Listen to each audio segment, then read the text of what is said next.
So this is Frog Valley Tropical Fruit Farm, and I'm going to go out and check the vegetables gardens that I started about 6 days ago. I was by one of them yesterday and saw that there was little plants growing, so that's always a good sign. I don't water them. It's just for the house, and I've been doing it for a few years. It's 4 years. 1 year, for some reason, I did not do it. No, I did it every year, just that 1 year was a continuous garden for 2 years. That's what it was. But I switch it up. I make them in different areas. This area last year was a vegetable garden.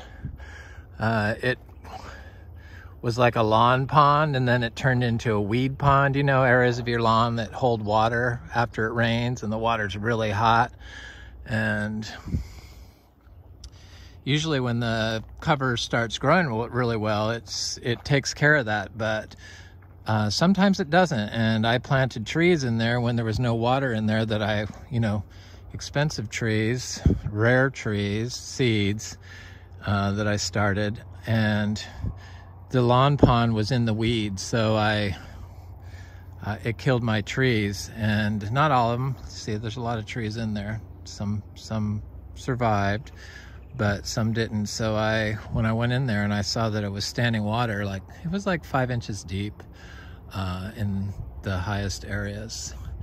I put a vegetable garden in there last winter, and this year we didn't have any lawn pond in this area, so I know that it fixes trouble spots. And now because I don't water the vegetables, I just, let me look at this egg fruit. She's changing colors. Yes. I love egg fruit. Plant all the seeds.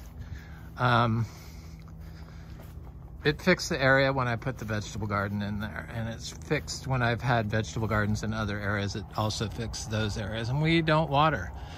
I don't water. I don't like to water the vegetable garden. I don't like to have to do anything.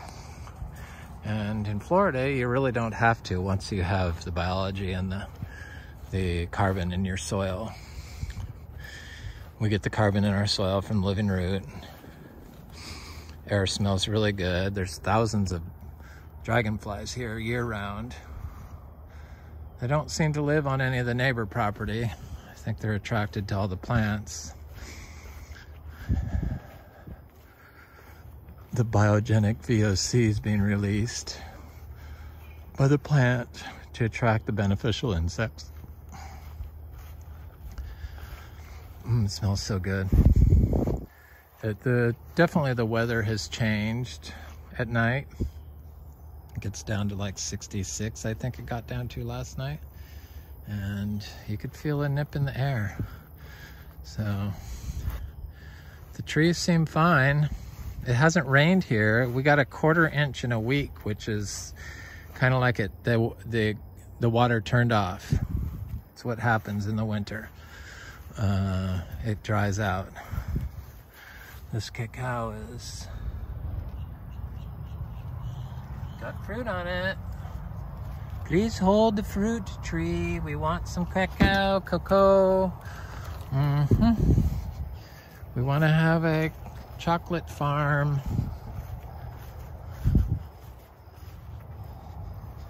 Everything is so easy here. It's just amazing in Florida. So I put the vegetable biodynamic compost down on top of what was a pile of cow manure, zebu manure, and mixed with some hay and pine shavings, and then aged for in this spot for a couple months. So it got rained on and everything, but you could do it with fresh cow manure. You could put the compost right on top of it, and it is good. So, and then I planted seeds in here, and these look like the radish seeds are coming up. And some other stuff. Not very good, but it's coming up. So I'm not gonna really plant any more seeds in here. See, carrot seeds. And this is without watering it. Creatures like to try to dig in it. It's kind of like out here in the middle of nowhere. It's gets a lot of shade. So this side over here is a lot more, you can see the eggshell from our old compost. So I do bokashi compost. I don't put the sawdust in there, but I squirt it with like a lab, and I have it in what you'd do, an earthworm casting thing in a 5-gallon container. So it has holes in the bottom of one, stuck in another with a lid on top, and then I spray it. All of our organic food and fruit that we eat here goes through that, and it stays in there for 2 months, and then I compost it into our compost.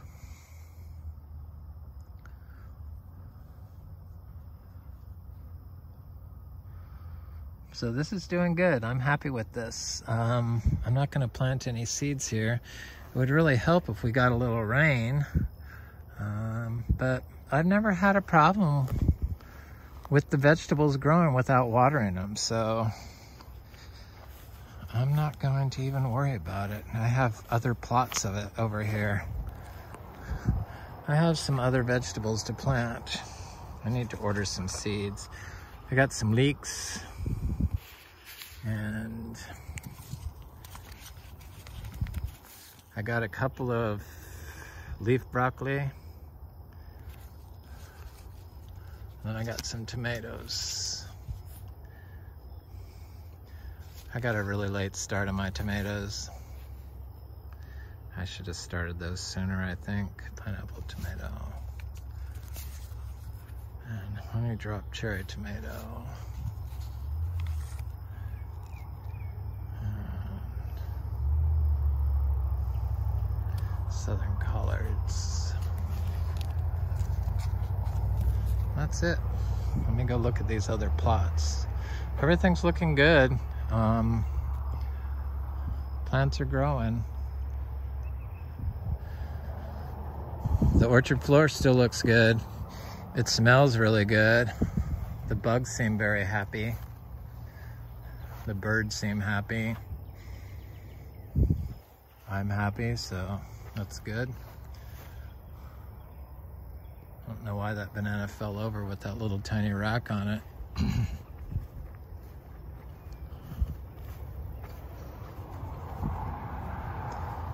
And the achacha, or the Luke's Garcinias, are, some of them are getting big. Just a matter of time before we have our 100 Luke's Garcinia trees doing their thing. So I planted these Jamaican cherries, a yellow one and a red one. I don't, we don't water the stuff when we plant it in the ground. These were nursery bought trees, little tiny plugs with horrible roots, and then I put them in compost, our biodynamic compost, for like a couple months. And, I didn't water them. I just left them out, and the roots were just starting to come through the bottom of the pot, and they seem fine without being watered. We don't water, you don't really have to water anything here. I did some plumeria cuttings, and I got some sweet potatoes I need to dig up. These are the Japanese whites, or red sweet potatoes with the white inside. I like them. I got a few patches of those. The citrus is doing well. Stuff is looking good. Okay, over to the vegetable garden. This is the problem, I get distracted.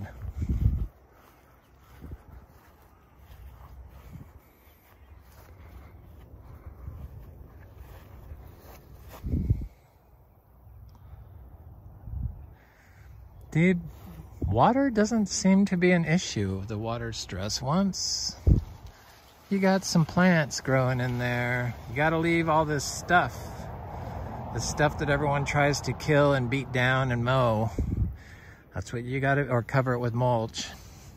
That's what you gotta leave. You can throw mulch right into that. You don't have to kill the plants. You could use the mulch as a feed for the biology and not as a product to kill plants. I think that's my issue with it. We need all these plants because that's what creates the clean air for the plants to succeed. The clean, biogenic air.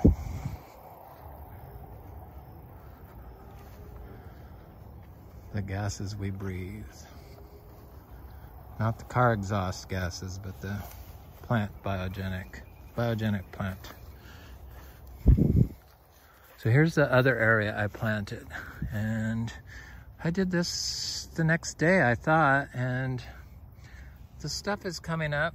Looks like I'm gonna have to divide a lot of stuff. It's not coming up as good as I would like, but this is an area that gets a little more sun, so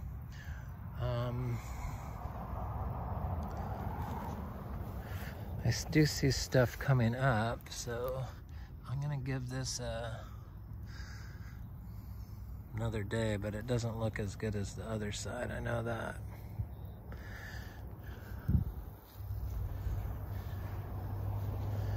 This one looks better.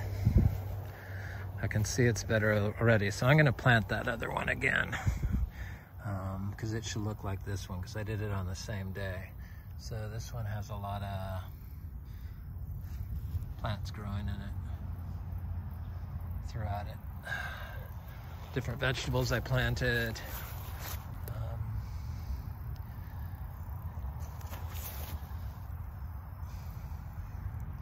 I see stuff coming up. Yay! Oh, it's so good to get vegetables. I'm so sick of eating bidons, though I love the bidons, but probably can't stop eating it because I'm so used to grabbing it and eating it. But it'll be nice to supplement it with something different. So I have one more area that I planted vegetables in. So this is an area that was like, look at it. I mean, this is after not mowing it for 3 years. This is as tall as it got. It like stayed like basically an unmowed lawn that's gone for like 6 weeks worth of growth is what it's like on a regular lawn that you mow all the time. And I've done everything here, but it's because of the compaction. But now I have pigeon pea coming up and cassava coming up and other herbs trying to come up. What's the problem when you have compacted lawn? You probably could have used a bunch of holes poked in it with a long pitchfork or something like that, for sure. And then earthworm castings thrown on it probably would have been better than what's been going on there.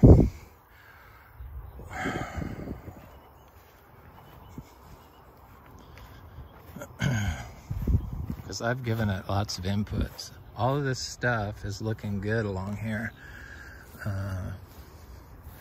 The cassava is finally popping up. And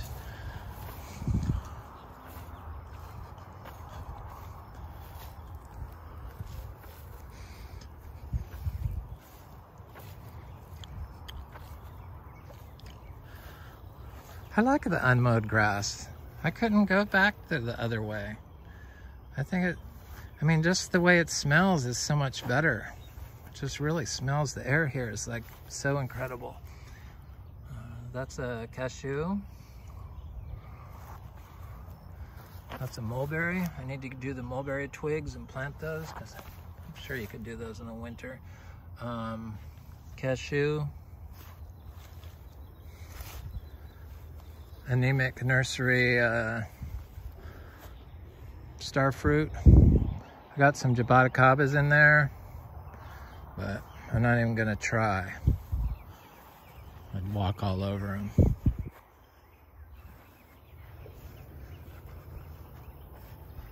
Okay, let's get to the vegetables. To the vegetables. Got one more patch. I wanted to do more, but all of our biodynamic compost got pretty much assimilated into the system within 6 months. It used to take, I mean, I could sit it for a year and then get lots of compost out of it. It was nice compost, but now the digestion of our system is so fast, so anything dead carbon gets eaten up right away, that it's better just to do the small manure inputs. This is for our trees. You people that have vegetables, I understand you like wood chips for your paths. I get it. But we don't do a lot of vegetables. This is the extent of our vegetables. I'm gonna try to scrounge up a little more compost because I want to do a little bit bigger vegetables than just those 2 patches. So where's the other one? I want to do one right there. That old manure I put down. The mangoes are coming up in here, which is good. And you got citrus. I got citrus and mangoes and other stuff. Where is that other? Here it is. I just did this one 3 days ago. I don't expect it to have anything growing in it yet.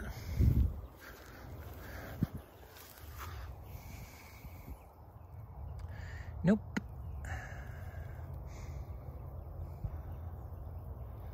I don't see anything.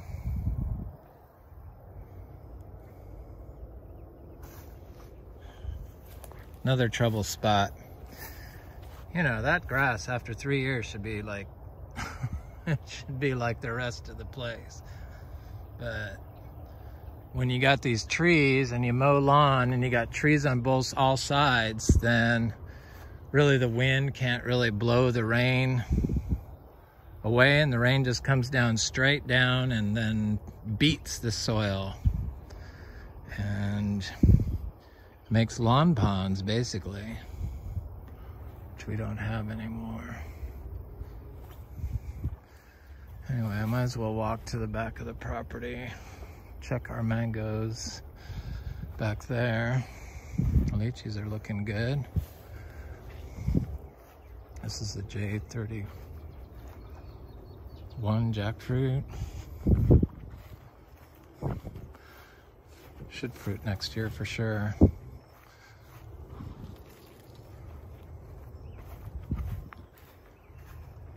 Mangoes are getting big.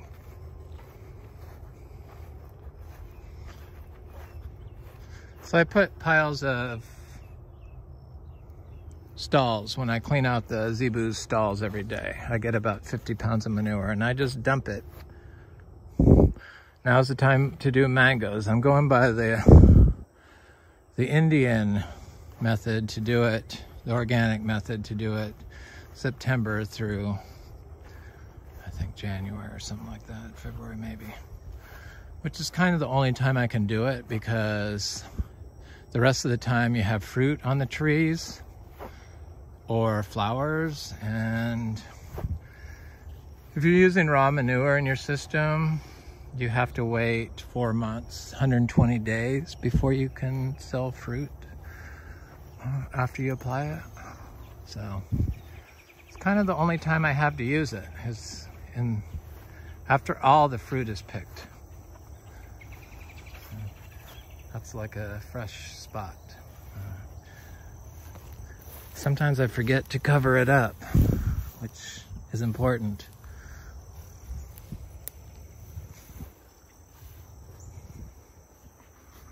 Well, these are all sweet tart mangoes through here. So we have like 30 sweet tart mangoes. And they're looking good. This was always the flooded area, which finally stopped flooding this year. I haven't gotten to the manure between the trees. And I only do the manure along the trail. I don't drag the thing all over the property. I only go on trails and right off trails. I don't disturb the system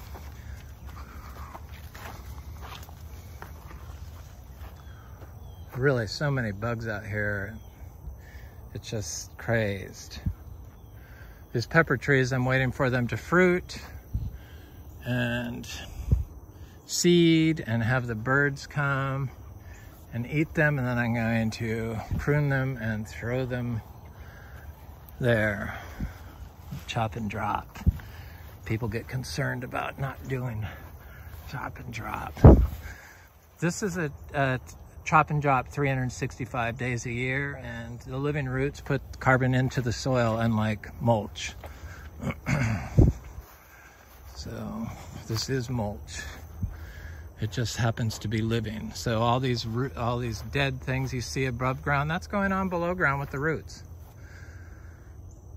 And stuff's eating the roots and everything else. So it just is in a reduced environment, which is what you want for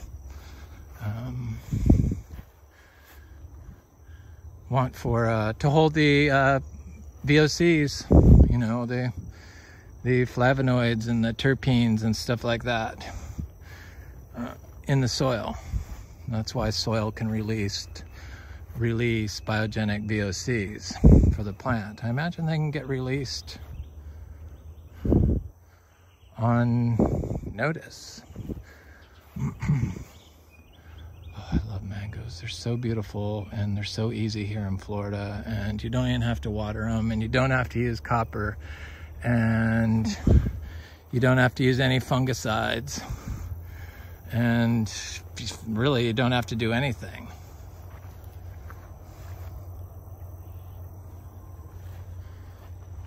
Add a little cow manure. If you have grass-fed cows, not worm cows, not cows you're feeding glyphosate-ready corn to, that will kill your earthworms. So you don't want to do that. But if you have grass-fed cows that are and you know that your hay is not from a polluted source, because all the hay is polluted too. So if you're just feeding them grass, or you know where your hay is coming from, then it's good to use. And yeah, your store-bought, your nursery mango trees are going to have fungus. That's how they come from the nursery. That's where the disease comes from. So you can build your system to push that nursery fungicide out of your tree, or turn it into a plant enabling fungicide. Look at the size of that Valencia Pride. This carry's getting pretty big too. This thing is huge. This gave us a scant first, no, I don't even think we got any first crop, but then it bloomed again, and I had another crop that all the creatures got, so I didn't get to eat any fruit off this tree this year. But I was so sick of mangoes, you can make yourself sick on organic mangoes. And I've made myself sick on just a few chemical mangoes. You know, all the crap that they put in them with the systemics and the sprays, this copper sprays, that's all toxic to you. It's toxic to your plant. I mean, it's like, I just can't believe how stupid Florida growers of tropical fruit trees are. It's just, I mean, the dumbest practices on earth. We're gonna mow in between the trees with equipment because that compacts the soil, and then we're gonna remove all the carbon from around the tree, usually with a weed killer, because that kills all the earthworms, and then those plants can't compete with that tree. Yeah, it'll compact the soil more, but that's okay. We have something for that. Your tree will get disease from the synthetic fertilizer we spray and give the tree. But we have something to fix that problem.